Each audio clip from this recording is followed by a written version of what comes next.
Welcome back for another episode of Norton Media Center Presents, the show where we get to know the familiar faces in and around the town of Norton. My name is Anthony Champagne. I am honored to be your host for the show. I am joined today by Select Board member Alec Rich. Alec, how are you doing? Good, thanks. How are you, Anthony? I'm doing great. Now, in our production meeting before we came on, we discussed that you've been in business for a very long time. You've actually been in business for as long as I've been on this planet. Yeah. Can you just tell us how long you've been in business for? 29. This is my 29th year. That's awesome. Yeah. And now, what do you do in the business world? I'm involved in a couple different industries. I'm involved in the solid and liquid waste management. I have a lot of rental properties, commercial and industrial rental properties. I'm also involved in the hospitality industry down in Florida. I do residential home construction as well, new home construction. So. Nice.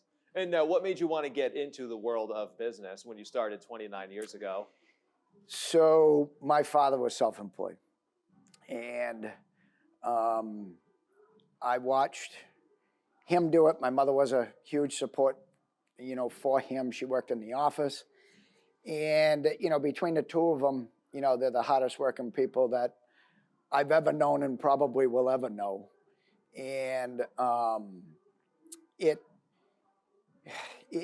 didn't want to, work for a company per se. I kind of wanted to do my own thing. My father was very proud to be self-employed. My grandfather was self-employed as a blacksmith, and it's kind of in my blood to kind of do my own thing. So. Do you think that having your parents to look up to really installed that work ethic into you? 100%. Absolutely. Between, my parents and, my whole family, both sides, my mother's side and my father's side. I mean, everybody, they all grew up with literally nothing. And they've all became, successful people with, whatever they did. And it was all because of the work ethic. The work hard, go get it. No one's going to show up on your front step and just hand you a bag of money. So go do what you got to do and get it yourself. Is your whole family from the Norton area? Mostly. My mother she actually grew up in North Dighton. Okay. And that's where I was born, lived there through elementary school. And but my father's side all from Norton here, huge family in Norton here. And now you've raised your family in Norton, correct? That's right. That's right. Nice. Yep. What is it about the town that has just made you feel so much pride in working here and living here, and of course now you're an active member in the community? So it's mostly my family history, the relationships with other families in town that, we've just been here forever, and we love the town. My grandfather did a lot of work for the town, blacksmithing, welding, excuse me, working for the school department, the whole 9 yards, doing all the maintenance, and the town common. My grandfather put that railing up, whenever it went up in the 70s, I believe. And you were saying he was very proud of that railing that he put up. Oh yeah, that was anytime anyone, it needed anything because a car went through it or this or that. He dropped whatever he was doing to go fix it. Nice. Yeah. Well, that's terrific. And now you're a select board member. When did that happen? February of 2022. A position opened up when someone resigned, and I ended up running for that in a special election. What made you want to run? I had been seeing the emails from the town with a list of vacancies on boards and committees. And, my kids are a little older now. My youngest is a sophomore at Norton High. And, my oldest son runs all the day-to-day of all my companies. And it provides me with a little bit more time to be able to, give back to the community. And it made me, call the town hall and see what I would be best suited for. And I ultimately decided to run for that selectman position. Nice, terrific. Good for you. Thank you. And now I know you said that you have some time to do this. How do you balance everything in your life where you have children? I understand you're also a grandfather now. You own businesses, and now you're a select board member. How do you balance everything in your life? Well, I don't sleep much, and believe it or not, I think being in business so many years and growing as I have, you have to learn how to, allocate time and delegate responsibility, and you just that, that that's really it. You have to manage your time extremely well, and that's probably the hardest part. But there's certain things that I do. I have very reliable, responsible, capable people that work for me that handle certain things, and it makes my job easier.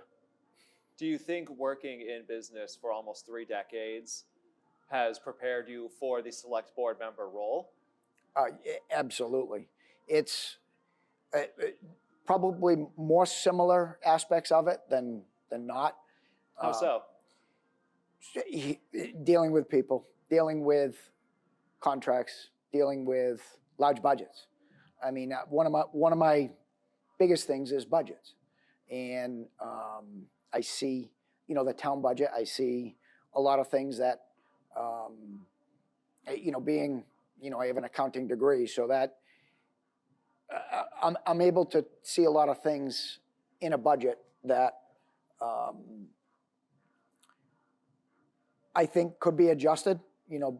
Money better spent on certain things than others. This or that. I see the trajectory that the town has been on over the past. For example, over the past 6 years, the town budget has increased by over 20 million, and that's a large number. It's about 26%, and Right. which is broken down to about a 4.3% average increase per year. And to me, that's not sustainable. Mm-hmm. We have a 2.5% levy every year that we don't necessarily have to take if our expenses don't increase that much, as well as probably 0.5% or so roughly of new growth. And I was brought up, just because you have it doesn't mean you spend it. And the taxes is probably the biggest thing that has been on people's mind as of late, because of the recent tax bill that everybody got just the end of 24. Mm-hmm. And part of it was because of the debt exclusion for the new senior center, new town hall, and the ball fields at the high school. And I think it was a shock to a lot of people of how much of an increase it was. And that's one of the biggest things that I've been hearing out on the street is trying to rein in the budget, growing at the pace that it is. You voluntarily started going through the town budget, correct? Yeah, it's part of my job, sure. And I take to it. Right. Yeah. And now, going through that budget, have you started to speak to people within the community about things that maybe could be done, or just take me through your thought process as you're going through the budget and seeing things that maybe you weren't aware of? Well, there's definitely, this is, I'm seeing there's a lot of contracts out there that have overpromised, and those seem to be really the elephants in the room, so to speak. We have right now, some talks with one of the unions going on. Not myself, but I know,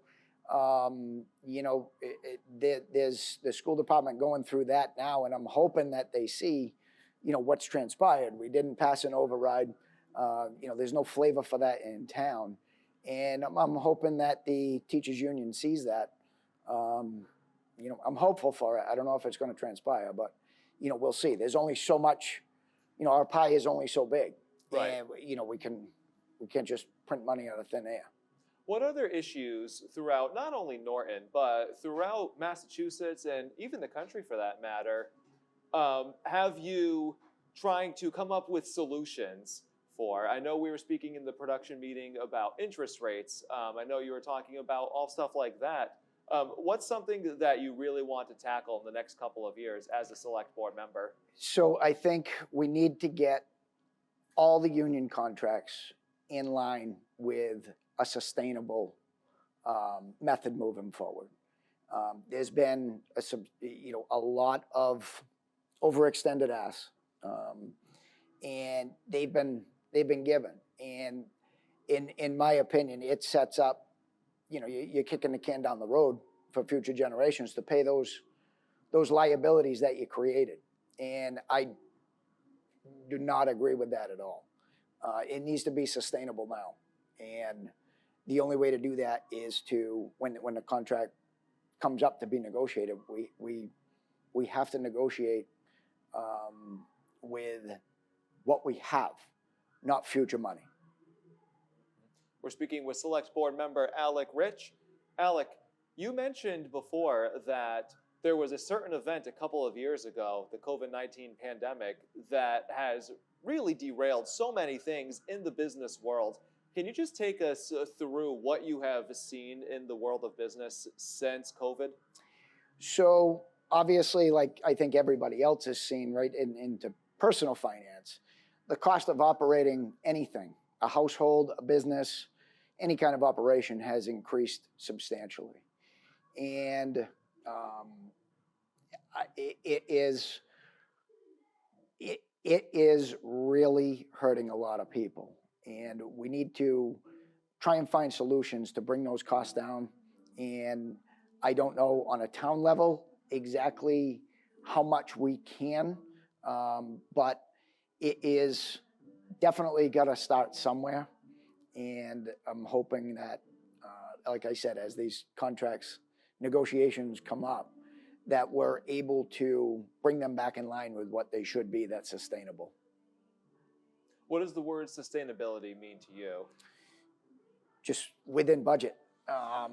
You can't overpromise on futures and not be able, knowing that the piece of the pie that's coming, the revenue side isn't going to be there, and the expectation, it just isn't there.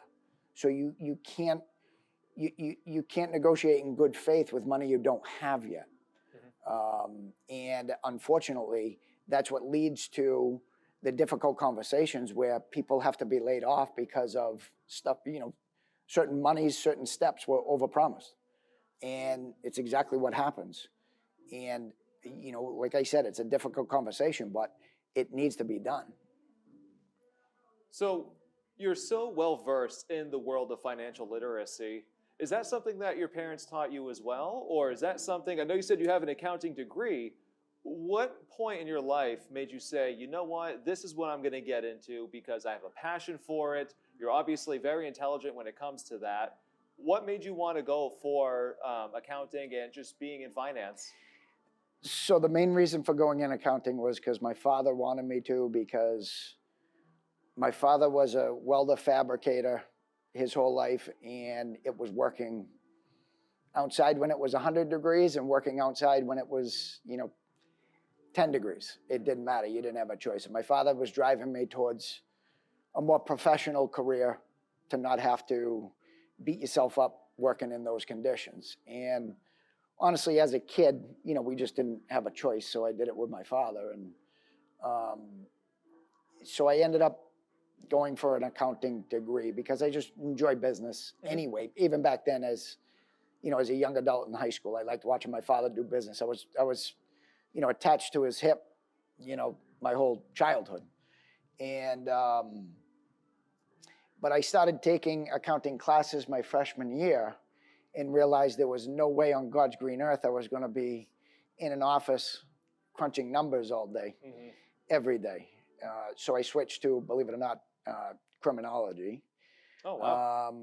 But I finished I didn't switch. I actually continued my accounting degree, but put it secondary to my criminal justice degree. And so I was working for a private investigator at the time. Oh, very cool. Through college. Oh, that's amazing to hear. Yeah. So you've had quite the life. It sounds like you've done everything. And I understand that you do some welding yourself? I do. In a former lifetime, I was doing a lot of welding. Okay. Yeah. It's always nice to have that trade, though, on your hands and in the background, just in case that comes up and that's something you have to do again. Yeah. So you're so passionate about the town of Norton. You're so involved. Have you tried to get your kids involved as well, or to see why you should get involved with the town? So my oldest son, Corey, with, our waste companies, he has, a big exposure to, health type issues and regulations and things of that nature, which the Board of Health deals with. So my son is one of the Board of Health. He's not the agent, but he's one of the Board of Health. I think it's just a Board of Health member. Nice. Yeah. But my younger kids, they're too young, right? My other one, or my second child, Kylie, she's in the hairdressing world. And my son, Alec, is a freshman up at Anna Maria College in Paxton. And my youngest daughter, she's still a sophomore. Nice. But they I let them go their way. They're very independent, each one of them, and they do their thing. And I couldn't be more proud of them because they're very independent. So. And what's it like being a grandfather now? It's the best thing in the world. Of all the things that I do, my most important job titles are dad and grandpa. That's so amazing to hear. Yeah. So going back to your involvement in the town of Norton, there are so many events that happen yearly here. Is there an annual event that you look forward to the most, whether it's a celebration or a meeting of some sorts? What's something that you look forward to every year here in Norton? It is the carnival that is put on by Veterans Council, which I'm a member of. Oh, nice. And we do it, every year, sometime June or July. We brought it back after COVID a couple years ago, and it's been successful. And it's been growing every year. This year, in addition to that, we've included Founders Day. We brought in the Founders Day committee, along with Melissa, who's our Park and Rec director, she's wonderful. And she is handling the Founders Day during our carnival on the Saturday of the event. And it's great. A lot of great people, all volunteers. It's all for charity. And it's one of the best things I've ever been involved in. What charity does it go to? It's the Veterans Council. Oh, okay, I gotcha. Yep. And, during the course of, the year, our council votes on, certain things to give it to, certain, veterans that are in need or families that are in need or things like that. One of the great things that I think we do is any kids that are graduating from high school, if they are enlisting in any branch of the military, we give them, a few $100, $300, something for them. Yeah. Because there's a lot of kids that advance to college and they get some sort of contribution for that. And the kids that were enlisting into any of the military branches weren't. So we have kind of filled that gap, and we're taking care of the kids that are going into those branches. That's great. Yeah. What made you want to join the Veterans Council? Gary Cameron is a very big part of the VFW. Runs it on a daily basis. I've known him forever. He's a great guy, and he has a great community of people down there. Some of them I've known literally my whole life. And it's just another way of me being able to give back to the community. And I can't tell you, we have so much fun. It's a lot of work. It's a heavy lift, getting that carnival set up and ready to go. A lot of running around, communications, you name it. Never mind running the event. But we have a lot of fun. We have a great group of people. Nice. And you say that with a smile on your face, too, so I can just feel how genuine. Yeah. It's neat. So you've been in business for many, many decades. You're a select board member. You're on the Veterans Council. You do so much for the town of Norton. But you've mentioned before how, especially in business, you have lots of ups and then you have lots of downs. What are some of the lessons you learn from the risks that you take in the world of business that may not necessarily go the way you expected? What are some things that you've learned from that?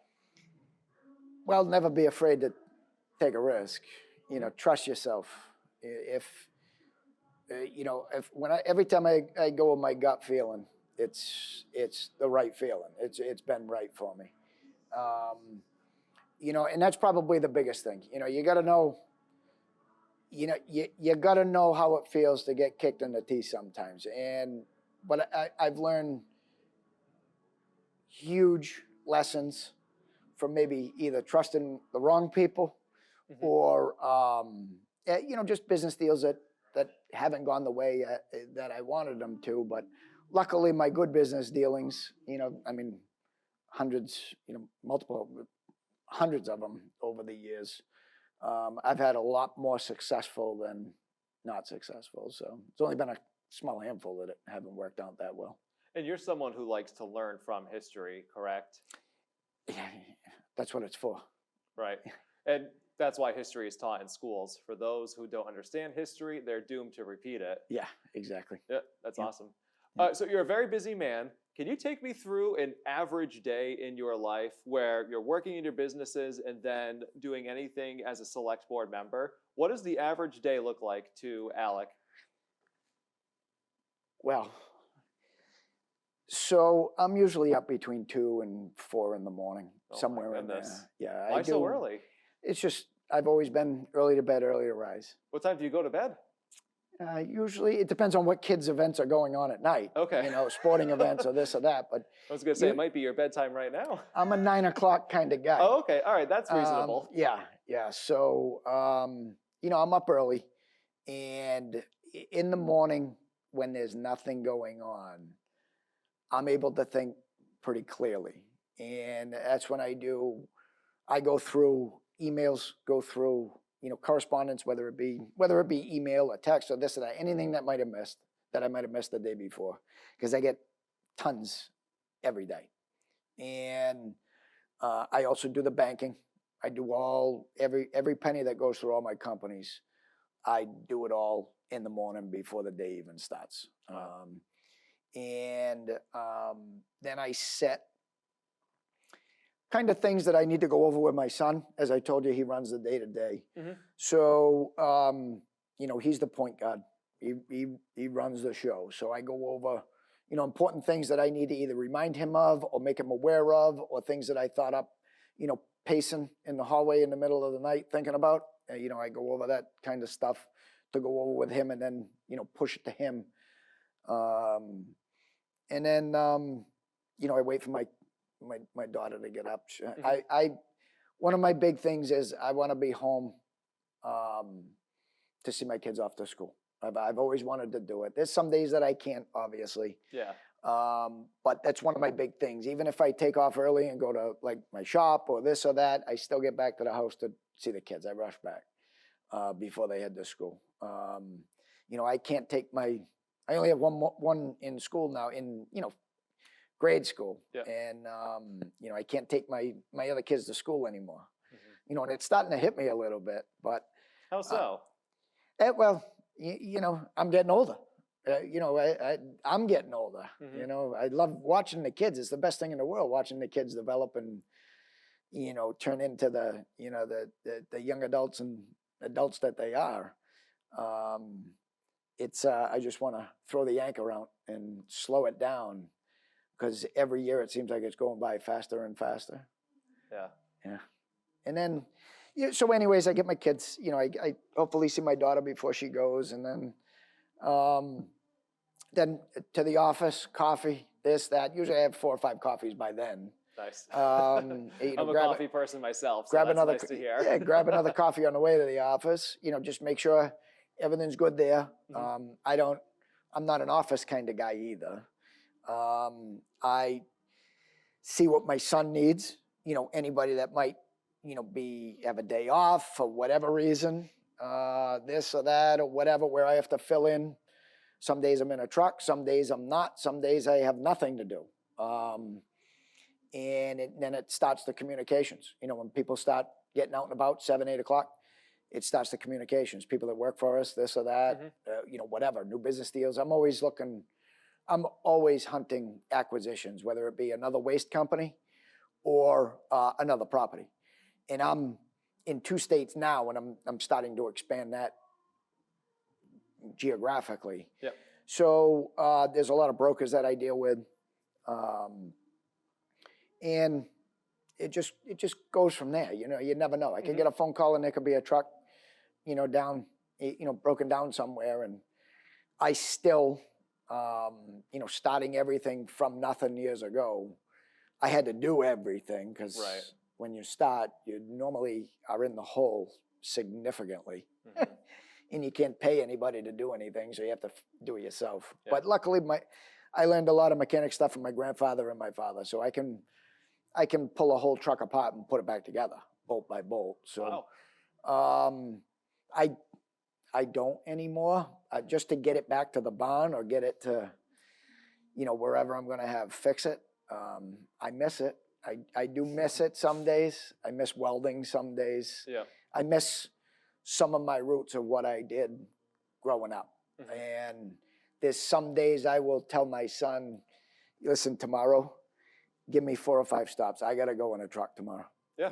I got to, I'm not going to be in the office tomorrow. I don't want anything to do with it. I got to go in a truck.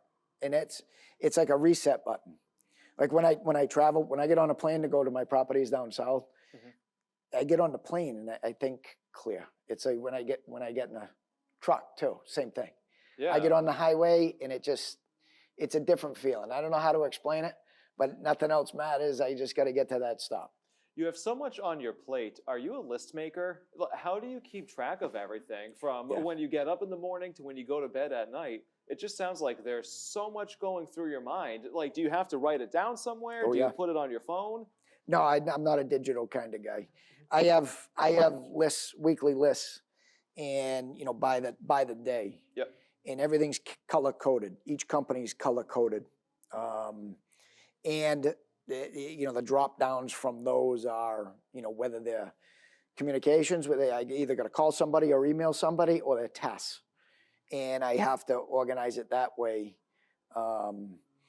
Otherwise, it's just crazy. No, that makes sense. I mean, it sounds like you're a very organized individual, and you have to be with everything that you do in life. So what I want to do now, Alec, is I want to actually give you a couple categories, and I want you to say the very first thing that comes to mind. All right, you ready? Sure. All right. Norton.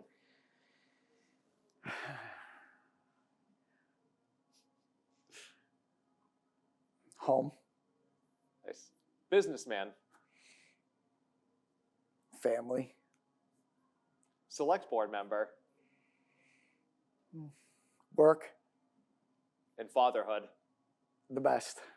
Awesome. Alec, thank you so much for joining us here today at Norton Media Center. It was an honor to be talking to you. I loved the genuineness that you gave off, especially about fatherhood and your grandchild. That was great to hear.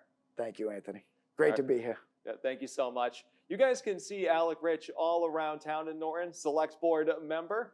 My name is Anthony Champagne. I'm the host of Norton Media Center Presents. And until next time, have a good one, Norton.